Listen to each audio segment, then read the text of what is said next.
ஒரு பெரிய அடர்ந்த காட்டுல மின்மினியும் கண்மணியும் தங்களோட அப்பா அம்மா சோனா குருவி மற்றும் ராணா குருவியோட சந்தோஷமா வாழ்ந்து வந்தாங்க. சோனாவும் ராணாவும் தங்களோட குழந்தைங்க மேல ரொம்ப அன்பா இருந்தாங்க. நிறைய கவனம் செலுத்தினாங்க. மின்மினியும் கண்மணியும் அம்மா அப்பாவை பிரிஞ்சு ஒரு நிமிஷம் கூட இருக்க மாட்டாங்க. சோனா குருவியும் ராணா குருவியும் கூட அதே நிலைமையில தான் இருந்தாங்க. ராணா குருவி அன்னைக்கு தன்னோட சிறு வயசு நண்பன் காலுக்காகத்தை பார்க்க அவங்க வீட்டுக்கு கிளம்பிட்டு இருந்தது. ராணா குருவி தன்னோட குழந்தைங்களோட ஆசை ஒவ்வொன்னையும் உடனே நிறைவேற்றி வச்சிடும். அதனால குழந்தைங்க மின்மினியும் கண்மணியும் ரொம்ப சந்தோஷமா வந்தாங்க. பசங்களா சீக்கிரம் கிளம்புங்க, என் நண்பன் காலு வீட்டுக்கு போகணும். இப்பவே ரொம்ப லேட் ஆயிடுச்சு. அப்பா அப்பா நாங்க கிளம்பிட்டோம். அம்மா தான் இன்னும் கிளம்பல. அம்மா இன்னும் மேக்கப் தான் பண்ணிட்டு இருக்காங்க. இந்த சோனாவுக்கு வெளியில கிளம்ப எவ்வளவு நேரம் தான் தேவைப்படும்? சோனா, என்னதான் பண்ற? தயாராயிட்டியா இல்லையா? எல்லாம் முடிஞ்சதுங்க. இதோ ஒரு நிமிஷத்துல வந்துடுவேன். நீ ஒரு நிமிஷம்னு சொல்லியே இப்ப 1 மணி நேரம் ஆக போகுது. வந்துட்டேன் கிளம்புங்க இப்ப. பிறகு இவங்க எல்லாரும் தங்களோட கார்ல உட்காந்து காலுக்காக வீட்டுக்கு கிளம்பி போனாங்க. ரொம்ப நாளைக்கு அப்புறம் அம்மா அப்பா கூட கார்ல வெளியில போறதால மின்மினியும் கண்மணியும் ரொம்ப சந்தோஷமா இருந்தாங்க. ஆனா பாவம், இவங்க சந்தோஷம் ரொம்ப நேரம் நீடிக்கல. எதிர் திசையில இருந்து வந்த பஸ் ஒண்ணு இவங்க கார் மேல நேருக்கு நேரா மோத அந்த இடத்துலயே சோனா குருவியும் ராணா குருவியும் இறந்து போயிடுறாங்க. மின்மினிக்கும் கண்மணிக்கும் லேசான காயம் தான் பட்டு இருந்துச்சு. ஆனா கண்ணை மூடி திறக்கிற நேரத்துல மின்மினியும் கண்மணியும் அனாதை ஆயிட்டாங்க.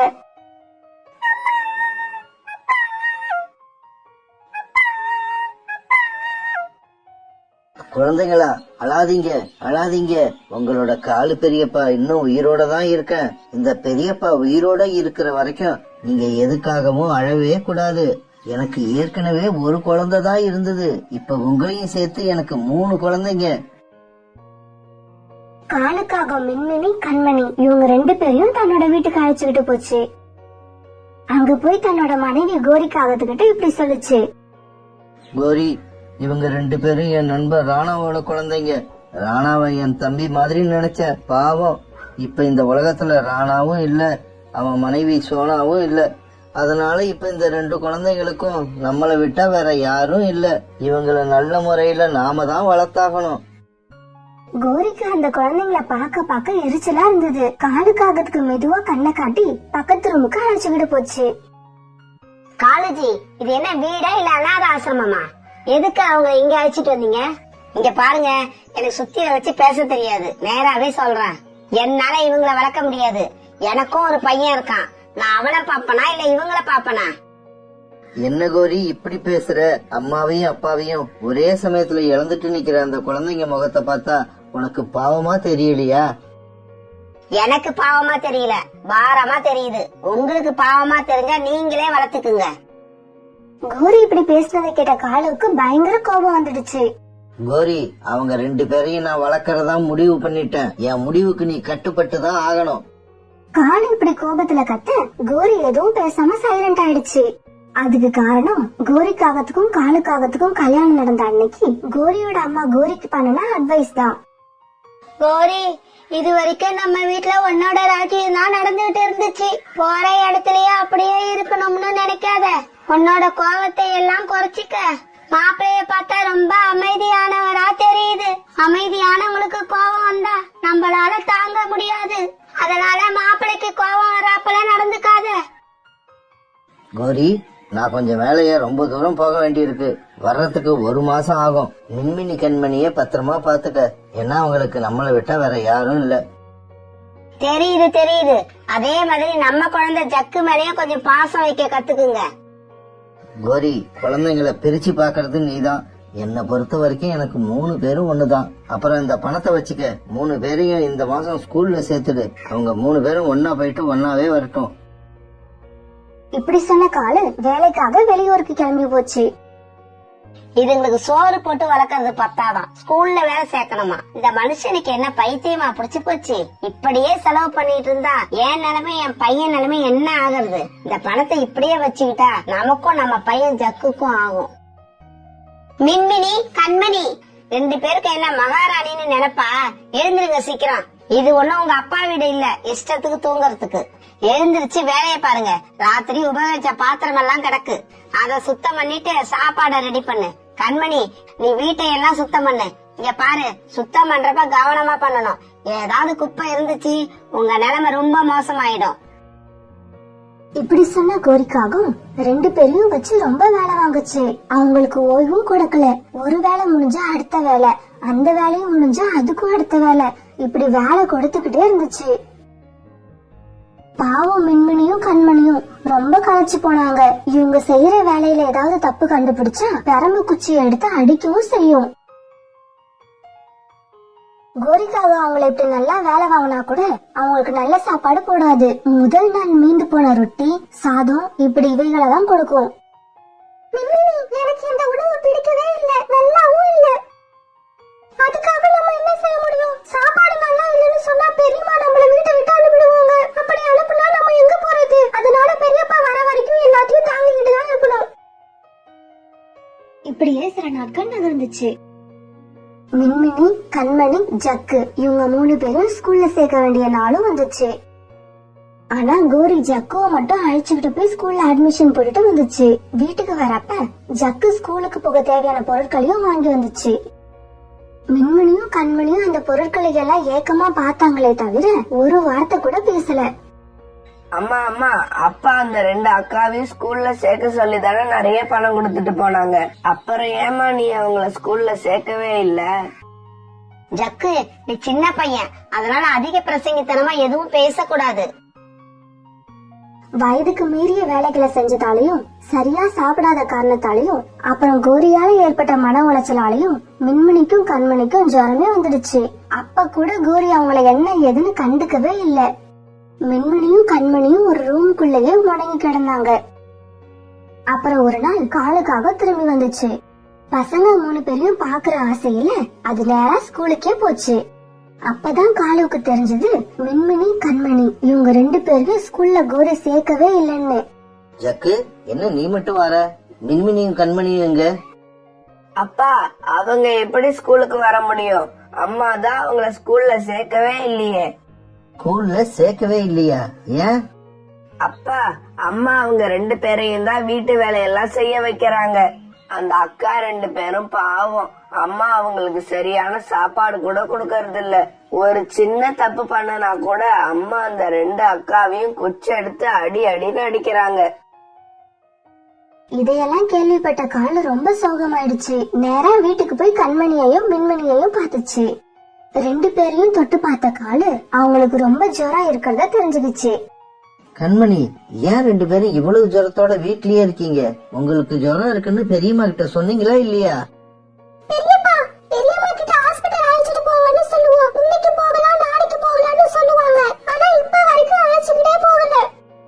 இப்ப அங்க கோரியும் வந்தது. கோரிய பார்த்த காலுவுக்கு ரொம்ப கோபம் வந்தது. கோரி, நீ மோசமானவன்னு எனக்கு தெரியும், ஆனா இவ்வளவு கேவலமானவன்னு எனக்கு தெரியாது. இதுக்கப்புறம் இந்த குழந்தைங்களை இங்க நான் விட்டு வச்சா நீ அவங்கள கொன்னாலும் கொன்னுடுவ. இப்படி பேசின காலுக்காக மின்மினியையும் கண்மணியையும் அழைச்சுக்கிட்டு டாக்டர் கிட்ட போச்சு. டாக்டர் கிட்ட காமிச்சு தேவையான மருந்து மாத்திரைகளை வாங்கிச்சு காலுக்காகும். கண்மணியையும் மின்மணியும் அழைச்சிட்டு வந்த காலுக்காகும் வீட்டுக்கு வராம ஸ்கூலுக்கு போச்சு. இப்படி ஸ்கூலுக்கு போன காலுக்காகும் அவங்க 2 பேரையும் ஸ்கூல்ல சேர்த்தது.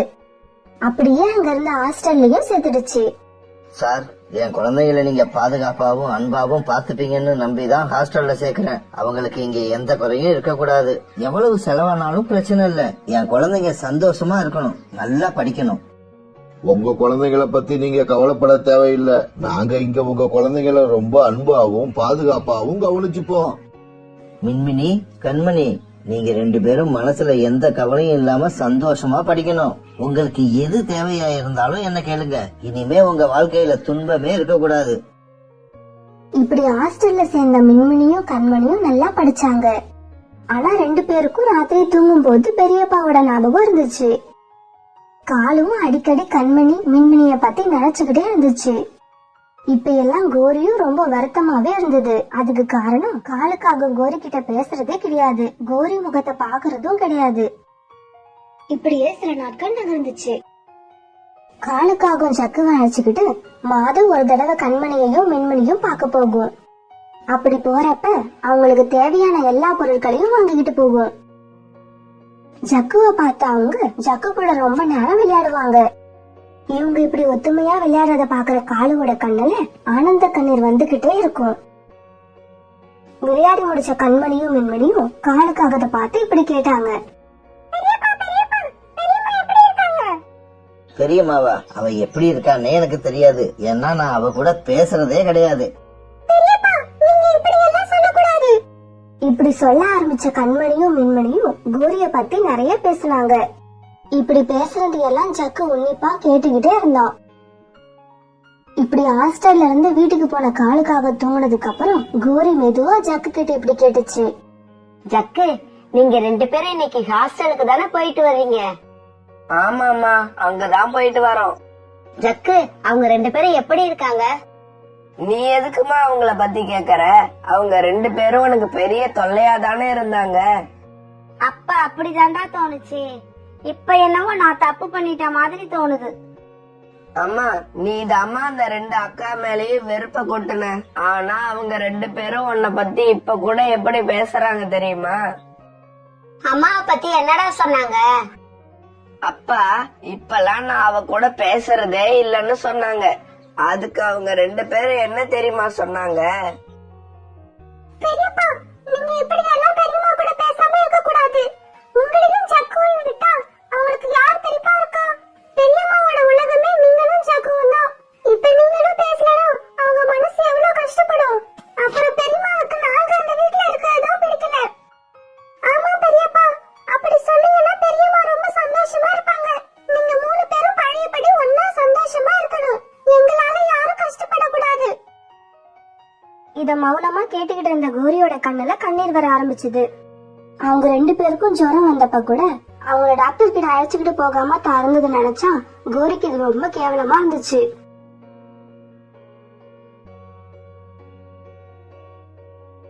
ராத்திரி பூரா இப்படி தூங்காம இருந்த கோரிக்காகவும் மறுநாள் காலையில ஜக்குவை அழைச்சுக்கிட்டு அந்த ஹாஸ்டலுக்கு போச்சு.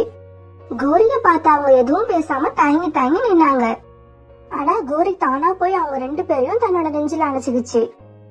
மின்மினி, கண்மணி, நான் உங்ககிட்ட நடந்துகிட்ட விதம் தப்புன்னு இப்ப நான் நல்லா உணர்ந்துட்டேன். பெரியம்மாவுக்கு அது தப்புன்னு தெரிஞ்சதுக்கு அப்புறமும் நீங்க ஹாஸ்டல்ல இருக்கிறது ரொம்ப தப்பு.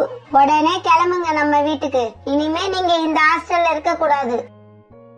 மின்மினியும் கண்மணியும் வீட்டுக்கு நாங்க வரலன்னு எவ்வளவோ சொல்லியும் கேட்காம கோரி அவங்கள வீட்டுக்கு அழைச்சிட்டு வந்துச்சு. அப்புறம் என்ன, இப்ப அந்த வீட்டுல 3 குழந்தைங்களும் போடுற சந்தோஷமான சத்தத்தை கேட்டு காலுக்காகவும் கோரிக்காகவும் ரொம்ப மகிழ்ச்சியா இருந்தாங்க.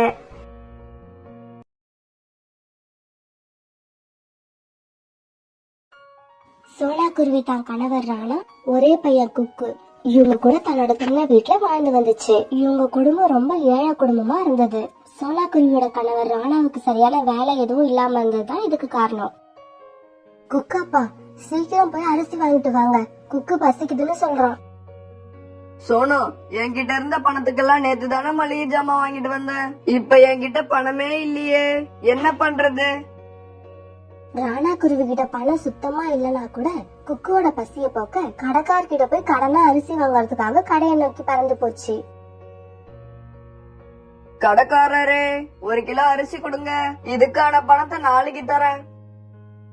ஆனா நீங்க போன மாசம் வச்ச பாக்கி அப்படியே இருக்கு. அதனால உங்களுக்கு புதுசா எந்த கடனும் தர முடியாது. கடைக்காரரே, என் பையன் குக்கு ரொம்ப பசியில இருக்கான். 1/2 கிலோவாவது அரிசி கொடுங்க, இந்த பணத்தை நாளைக்கு திருப்பி கொடுத்துருவேன். இவங்க இப்படி பேசிக்கிறத கேட்ட ஒரு பெண் பறவை கடைக்கார்கிட்ட இப்படி சொல்லுச்சு. கடைக்காரரே, நீங்க இவருக்கு 1 கிலோ அரிசி கொடுங்க, அதற்கான பணத்தை உங்களுக்கு நான் தரேன். அந்த பறவை இப்படி சொல்ல கடைக்காரரும் 1 கிலோ அரிசியை ராணா கிட்ட கொடுத்தாரு. நீங்க யாரு? நீங்க எதுக்காக எனக்கு அரிசி வாங்கி கொடுக்கறீங்க? நான் இந்த காட்டுக்கு புதுசா வந்திருக்க பறவை. என் பேரு மீனா. நீங்க உங்க குழந்தை பசியில இருக்குன்னு சொன்னதை கேட்ட உடனே எனக்கு மனசு தாங்கல. அதனாலதான் உங்களுக்கு அரிசி கொடுக்க சொன்னேன். அப்படியா? என் பேரு ராணா. நீங்க இப்ப செஞ்ச உதவிக்கு ரொம்ப நன்றி. அப்புறம் உங்க வீடு எங்க இருக்குன்னு சொல்லுங்க, இந்த பணத்தை திருப்பி கொண்டு வந்து கொடுத்துறேன். இந்த காட்டோட வடக்கு பக்கம் நான் ஒரு சின்ன ஹோட்டல் வச்சு நடத்திட்டு இருக்கேன். என் வீடும் அங்கதான் இருக்கு. இப்படி சொன்ன மீனா குருவி தான் வீட்டுக்கு பறந்து போக ராணா அரிசியை எடுத்துக்கிட்டு தன்னோட வீட்டுக்கு போச்சு. வீட்டுக்கு போன ராணா அரிசியை கொடுக்க சோனா அதை வச்சு உணவு தயார் பண்ணுச்சு. பிறகு 3 பேரும் உணவை சாப்பிட்டுட்டு படுத்து தூங்கினாங்க. மறுநாள் வழக்கம் போல வேலைக்கு போன ராணா சாயங்காலம் தன்னோட சம்பள பணத்துல இருந்து 100 ரூபாய் எடுத்துக்கிட்டு மீனா குருவிக்கு திருப்பி கொடுக்க போச்சு. ராணாஜி, என்ன இந்த பக்கம்? மீனாஜி, உங்களை தான் பார்க்க வந்தேன். நேத்து நீங்க 100 ரூபாய் கொடுத்து உதவி செஞ்சீங்க, அதை திருப்பி கொடுத்துட்டு போகலான்னு வந்தேன். இதுக்கு என்ன இப்ப அவசரம்? மெதுவா திருப்பி கொடுத்திருக்கலாம். அப்படி இல்ல மீனாஜி, கஷ்டமான நேரத்துல உதவி செஞ்சீங்க, அத உடனே திருப்பி கொடுக்கறது தான் நல்லது.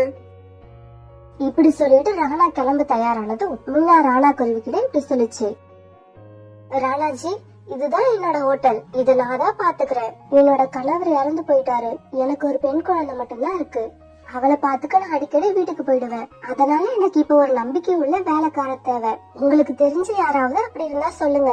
இல்ல நீங்களே கூட வரலாம். மத்தவங்களை விட நீங்க வந்தா எனக்கு ரொம்ப நம்பிக்கையாவும் சந்தோஷமாவும் இருக்கும். இதை கேட்ட ராணாவுக்கு ரொம்ப சந்தோஷம். மீனாஜி, இந்த வேலைக்கு நானே வரேன். எனக்கும் இப்ப சரியான வேலை இல்ல, கிடைக்கிற சம்பளமும் குறைவா இருக்கு. ராணாஜி, நான் நினைக்கிற மாதிரி நல்ல விதமா இந்த ஹோட்டலை நீங்க பாத்துக்கிட்டா நீங்க எதிர்பார்க்கிற சம்பளத்தை விட நான் அதிகம் தருவேன். இந்த ஹோட்டலை பத்தி இனிமே நீங்க கவலைப்படாதீங்க. இந்த ஹோட்டலை என் ஹோட்டல் மாதிரி நினைச்சு வேலை பார்ப்பேன். அப்புறம் நான் என்னையில இருந்து வேலைக்கு வர்றதுன்னு சொல்லுங்க. நீங்க நாளை காலையில வந்து வேலையில ஜாயின் பண்ணிடுங்க. அப்புறம் இதுல பரோட்டா இருக்கு, இத உங்க பையன் கிட்ட கொடுங்க. அந்த பரோட்டாவை எடுத்துக்கிட்டு ராணா வீட்டுக்கு சந்தோஷமா போச்சு. குக்கு, இங்க பாரு, அப்பா உனக்கு என்ன வாங்கிட்டு வந்திருக்க சொல்லு. ஐ, பரோட்டா. பரோட்டா தான் எனக்கு ரொம்ப பிடிக்கும்பா. உனக்கு இது ரொம்ப பிடிக்கும்னு தெரிஞ்சுதான் அப்பா இத வாங்கிட்டு வந்தேன். குக்கப்பா, பரோட்டா சிக்கன் எல்லாம் விலை அதிகமா இருக்கும். இருக்கிற பணத்தை இந்த மாதிரி செலவு பண்ணிட்டா குடும்பத்தை எப்படி நடத்துறது? சோனா, குக்குக்கு பரோட்டா கொண்டு வந்த மாதிரி உனக்கும் ஒரு சந்தோஷமான செய்தி கொண்டு வந்திருக்கேன். இப்படி சொல்ல ராணா சோனா குருவிக்கு நடந்தது எல்லாத்தையும் சொல்லுச்சு. இதையெல்லாம் கேட்ட சோனா குருவிக்கும் குக்குக்கும் ரொம்ப சந்தோஷம். குக்குவோட அப்பா, இது உண்மையிலே ரொம்ப சந்தோஷமான செய்திதான். நமக்கு இனிமே நல்ல நேரம் தான். இப்ப அந்த பரோட்டாவை 3 பேரும் சந்தோஷமா சாப்பிட்டுட்டு கூட்டுல படுத்து தூங்கினாங்க. எல்லா வேலையும் ரொம்ப பொறுப்பா கவனிச்சுக்குச்சு. மீனா குருவி இல்லாத சமயத்துல கேஷையும் ராணா தான் பாத்துக்குச்சு. சாயங்காலம் வீட்டுக்கு திரும்புற நேரத்துல குக்குக்காக நிறைய தின்பண்டங்களை வாங்கிட்டு வரும். இப்படியே சில நாட்கள் நகர்ந்துச்சு. காலுஜி, ராணாவை பாத்தீங்களா? குக்குக்கு இப்பெல்லாம் நிறைய ஸ்நாக்ஸ் வாங்கிட்டு போகுது. இதுக்கெல்லாம் பணம் ஏது? எனக்கு ஒண்ணுமே புரியலையே. பணம் எங்க இருந்து வந்தா நமக்கு என்ன கோரி? ராணா குருவி தான் குடும்பத்தை சந்தோஷமா வச்சிருந்தா அதை பார்த்து நாமளும் சந்தோஷப்பட வேண்டியதுதான். அது எப்படி சந்தோஷப்படுவ? மாசம் 2 தடவையாவது அரிசி வாங்க பணம் இல்லன்னு என்கிட்ட வந்து தலைய சுரிஞ்சுக்கிட்டு நிக்கிற ராணா 3 மாசமா நம்ம வீட்டு பக்கமே எட்டி பாக்கல. இதுக்கு என்ன அர்த்தம்? சோனா குருவி குடும்பத்துக்கு பணத்திமிரு வந்துருச்சுன்னு அர்த்தம்.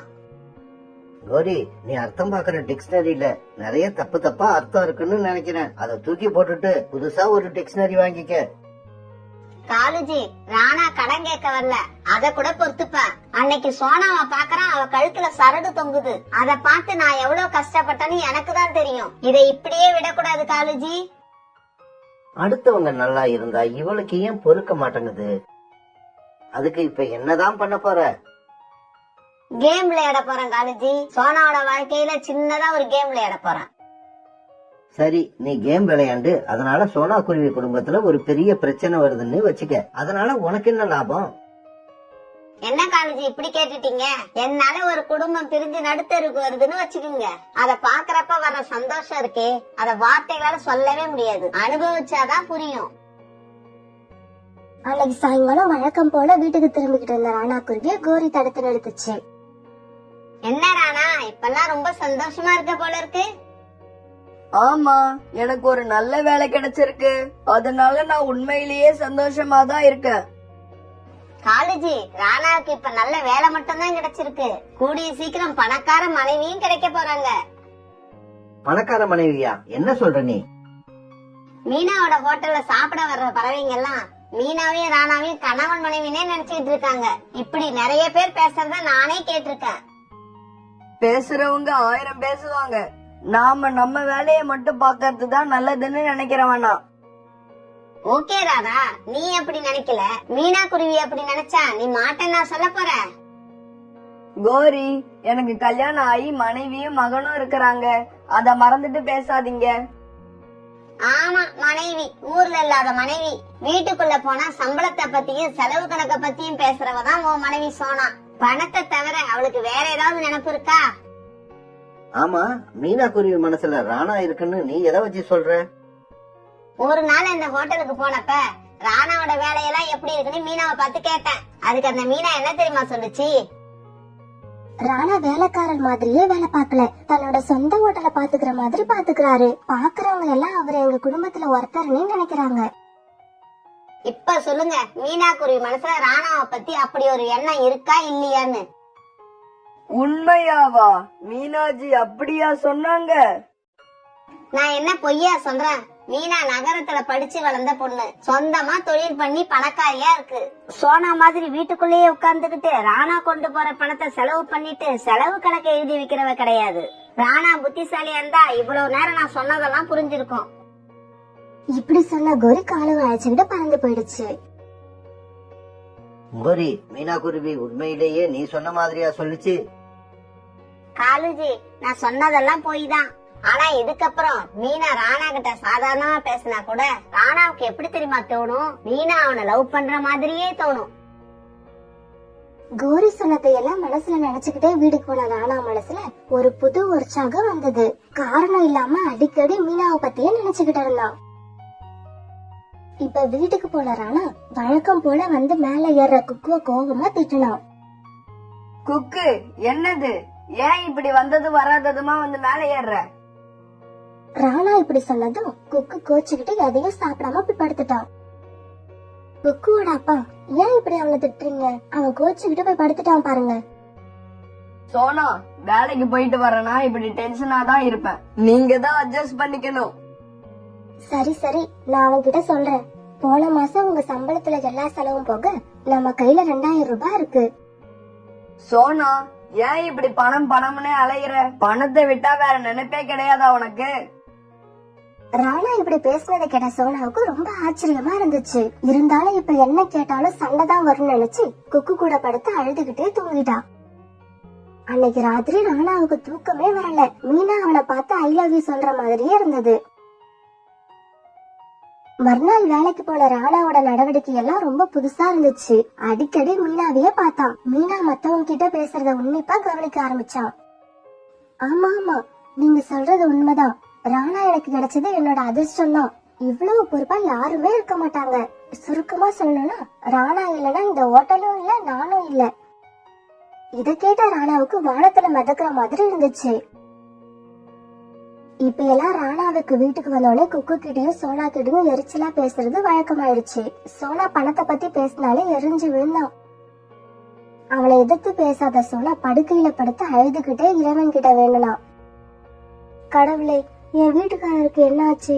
அவர் ஏன் இப்படி மாறினாரு? எனக்கு என்னோட பழைய குக்குவோட அப்பாவை திருப்பி கொடு. எனக்கு என்னோட பழைய குக்குவோட அப்பாவை திருப்பி கொடு. இப்படியே சில நாட்கள் நகர்ந்துச்சு. இன்னைக்கு வீட்டு விட்டு கிளம்புன ராணா இன்னைக்கு மனசுல உள்ளத மீனா கிட்ட சொல்லி அவளை கல்யாணம் பண்ணிக்கிட்டு இனி இந்த வீட்டு பக்கமே வரக்கூடாதுன்னு முடிவு பண்ணிட்டான்.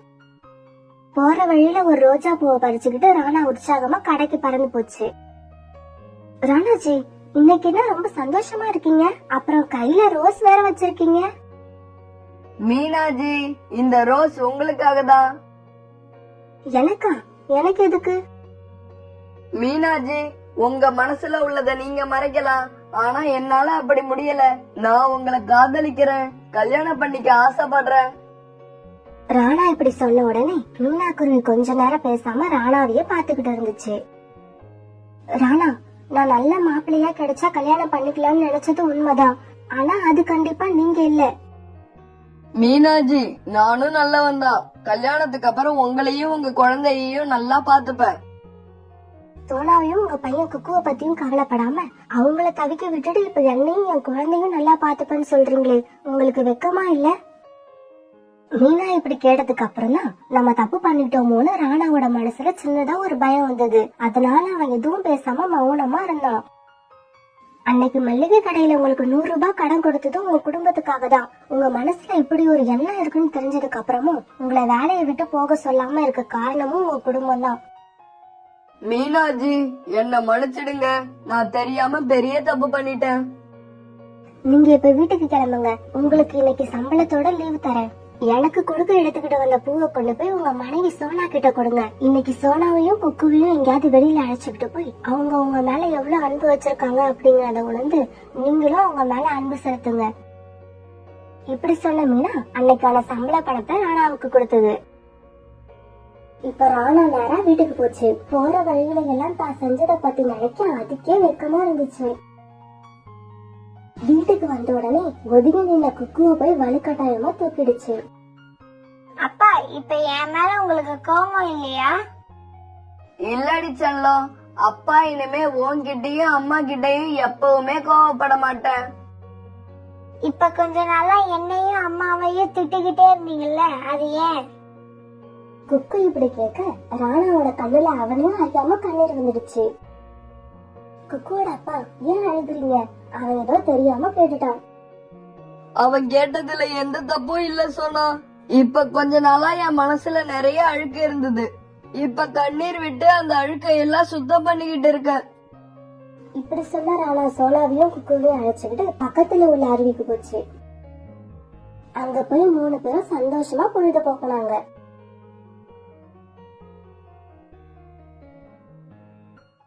கடவுளே, என்னோட பழைய ராணாவை எனக்கு திருப்பி கொடுத்ததுக்கு ரொம்ப நன்றி.